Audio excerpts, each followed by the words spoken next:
Quand on veut toutes les brachot de la Torah matériellement, la plus grande des brachas, c'est quoi matériellement? C'est Amelim Batorah. C'est de se casser la tête pour l'étude de la Torah. Et là, on dit, là, t'as les brachot, t'es payé begashmiut. Gishmechem bitam, begashmiut. Alors, c'est quoi Amelim Batorah? Oui, c'est dur. Il y a l'explication du Taz, dans le Siman 47, il Chod Birkat Torah, premier Taz, très intéressant à étudier. Et il y a l'Admor HaZaken dans le Chod Talmud Torah, c'est pas contradictoire. Ce sont deux drachim. Dans le Chod Talmud Torah, Perek Dalet, Halacha 9, l'Admor HaZaken, il dit c'est quoi Amelim Batorah? Parce que si on ne se fatigue pas pour la Torah, elle ne va pas faire son effet. La Torah ne va pas rester en nous, elle ne va pas avoir son impact. Très souvent on étudie, mais on dit ça n'amène pas des fruits. Non, tu veux des fruits matériellement, des fruits spirituellement, il faut que la Torah elle marche. Mais pour que la Torah elle marche, en Torah mitkayemet et la bemi shememit atzmo alea. La Gemara dit dans Shabbat, dans Brachot, il faut vraiment se donner pour elle. Alors l'Admor HaZaken dans le Chod Talmud Torah, il dit c'est quoi Amelim Batorah? Se fatiguer pour la Torah, c'est justement ça. C'est que tu as une journée de travail et tu es fatigué.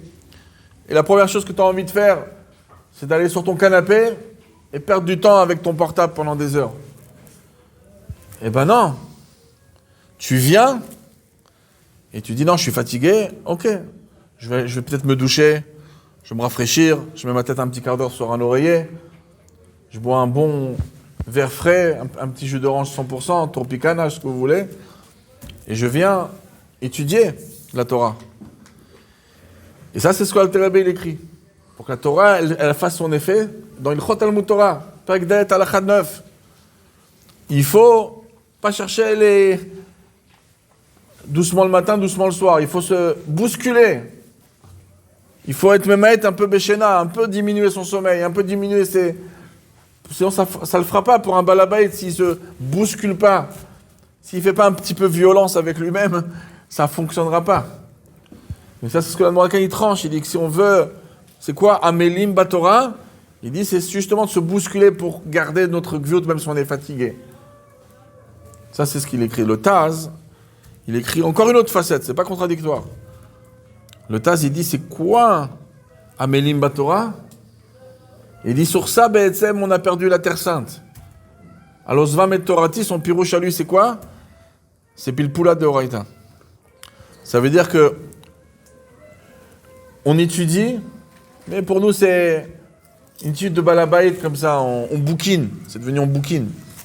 C'est-à-dire, tu peux te mettre sur ton lit, tu te prends un mahamar ou une sikha, où tous tes neurones sont censés être en éveil.